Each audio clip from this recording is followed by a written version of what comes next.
So you guys, Trove, Bamboo, Chaka, app Risvest have been declared illegal in Nigeria. Okay, so SEC, the Security and Exchange Commission, released a circular on the 8th of April 2021, and I'm going to read it for you guys. I'm going to put it on the screen and read it out for you guys. And it says proliferation of unregistered online investment and trading platforms facilitating access to trading in securities listed in foreign markets. So let's take a backdrop or backtrack, right?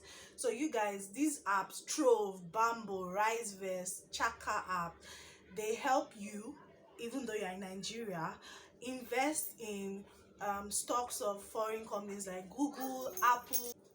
So even though you are based in Nigeria, you can buy stock of those companies, and a lot of young Nigerians have been using this to hedge their funds, because we all know that naira does not have value, right? Okay, so yeah, so that's basically what those apps, that's what they do.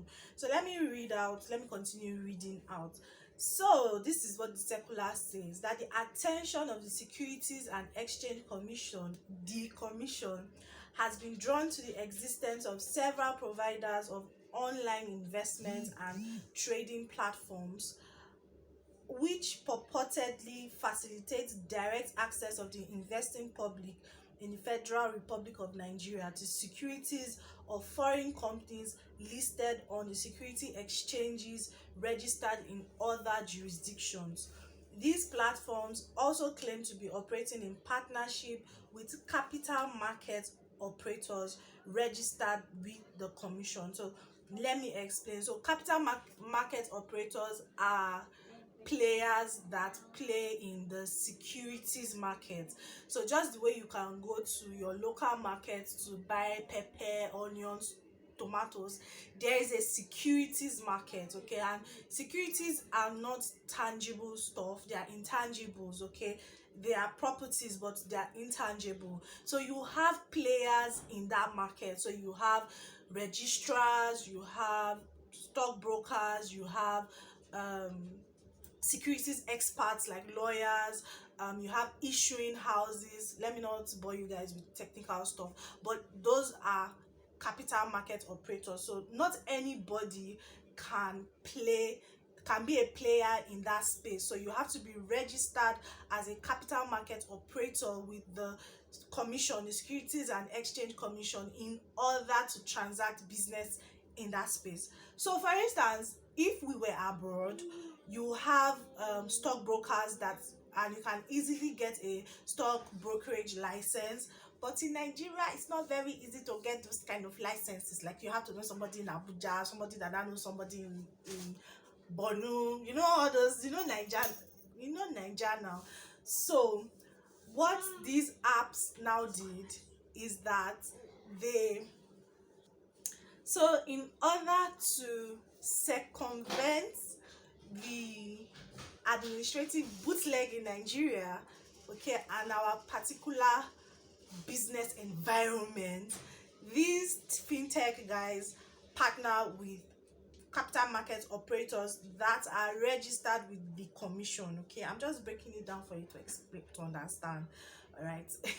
So now those guys, the capital market operators, like I've mentioned, is not just one set of people there. It's different players. Like I said, registrars, issuing houses, stockbrokers, financial capital market experts like lawyers, accountants, and all of that have been registered with the Securities and Exchange Commission. So they are now saying that these platforms also claim to be operating in partnerships with capital market operators registered with the commission.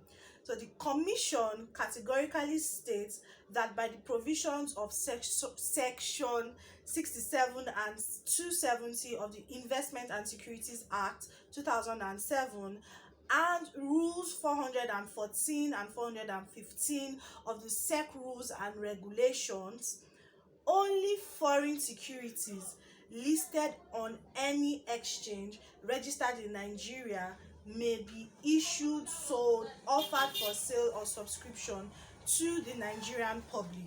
Accordingly, CMOs who work in concert with the reference online platforms are hereby notified of the Commission's position and advised to desist henceforth. The Commission enjoins the investing public to seek clarification as may be required via its established channels of communication or investment products advertised through conventional or online mediums. So basically, what the Security and Exchange Commission is saying is that based on the laws that govern securities in Nigeria, for you to be able to trade um, stocks, securities that are listed in other exchanges in other countries, that's what they mean by jurisdiction, okay, those securities have to be registered with the Nigerian on the Nigerian Stock Exchange or exchanges registered in Nigeria, because the Nigerian Stock Exchange is not the only exchange registered in Nigeria. All right, now the question we should ask ourselves is, first of all, why are those companies not registering their securities in Nigeria? Probably because they know that there's no value, the stock exchange has not been doing well. My mom started investing in stocks when I was like 10, 11, because I've always been interested in money, finances. So I always had like piggy bank, not the piggy bank, like those boxes. So I always had money. I was always having cash as a child, because this uncle will dash you, I will sell recharge card, I will sell different things. So I always had money. So my mommy used to gather those things to invest in stocks for me. All the stocks that we bought, I don't want to mention the company's names, it is worth nothing. Like, it's not worth anything. All the stocks, let me not say all, most of the stocks that we bought is worth nothing. So I understand, there are two different arguments. Okay, so let me not run ahead of myself. So the various fintech companies involved, Risvest, Chaka app had an issue last year, and they issued a statement saying that they've had an arrangement, let me put it that way, with the Securities and Exchange Commission, and they had gotten a newly created operating license. You see, let me just add my 2 cents. The landscape of finance is changing all over the world. So the internet has removed the borders that used to exist before. So regulators have to come up with innovative plans and systems. This hammer of hitting and just destroying things will not work long term.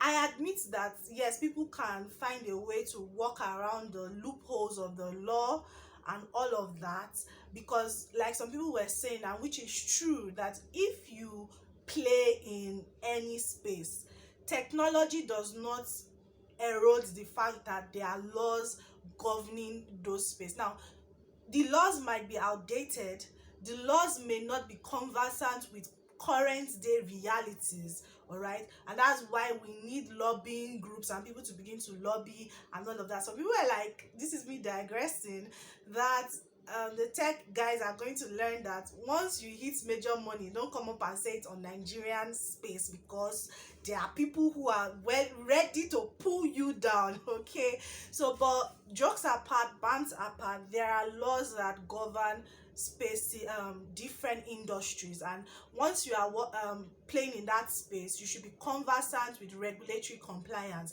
That is why organizations have something called regulatory compliance, where they employ people to look through the entire regulatory landscape and know what exactly, where you are in compliance and where you are not in compliance, and how you can adjust and get in compliance. Okay, let's not go into what they pay us to do. But they've sent this thing to embarrass me. I'm just going to ignore it. You watch me with my one earring, okay? So yeah, so a lot of people were throwing into frenzy, and a lot of people are saying that this is not unconnected with the fact that a few days ago, last week, just a few days ago, the banks had an issue with MTN, the USSD code. I was supposed to do that video. I don't know why I didn't do the video. I just got, maybe I would do that video after this one, so that, yeah.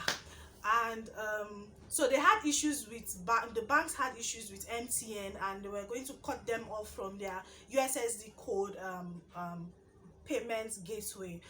And MTN quickly salvaged the situation by using these fintech guys, Flutterwave, Kuda Bank, and the host of them.